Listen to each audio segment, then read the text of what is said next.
Welcome to the show, Claire. Woo!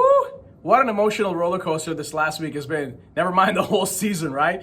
Listen, you and Tiffany had an extremely powerful conversation where she said to you, she's got to do what she's got to do. There's a bigger purpose for what she's doing this season, which means you're going to be sent out of the house and off to jury. So I need to know how that's sitting with you now and what went through your brain the moment those words came out of her mouth.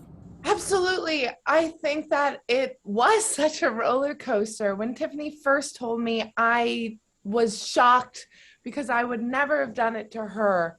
But she was in a very, very different position in the game than I was, and she's a very different person than I am.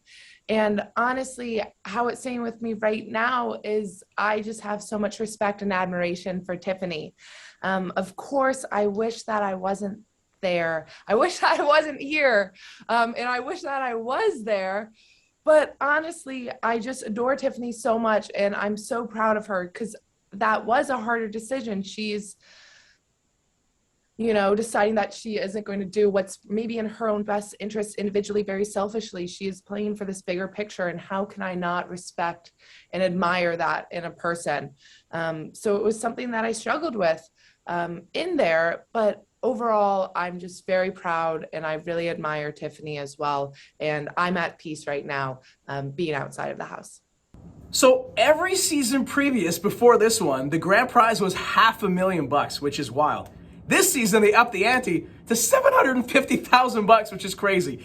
End of the day, it is an individual game.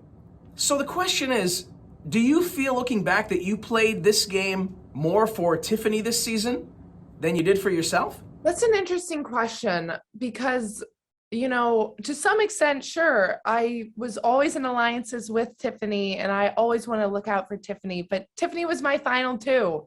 And of course, at the same time, I was hoping that someone would take a shot at Tiffany. I was hoping from the very beginning, if it was me and Tiffany on the block, I knew that she was going to be a bigger threat than I was. I knew that she had the social game down, that people really, really liked her. And I also knew that that would make her a threat eventually. So it was a little bit selfish of me to play so tightly with Tiffany because I was assuming the shot would be taken at her before it was at me. So to some extent, yeah, I was playing a little bit for Tiffany. I wanted Tiffany to get as far as possible with me so that she could be my shield. But once I kind of realized that I was leaving, I definitely wanted to make sure that Tiffany was in the best spot possible because she is my girl. I want her to do well. I want her to be there on finale night. She's an amazing person. And I know it's a game for $750,000, but you do make friends in there and you want to see them do well. And I hope that she does really well.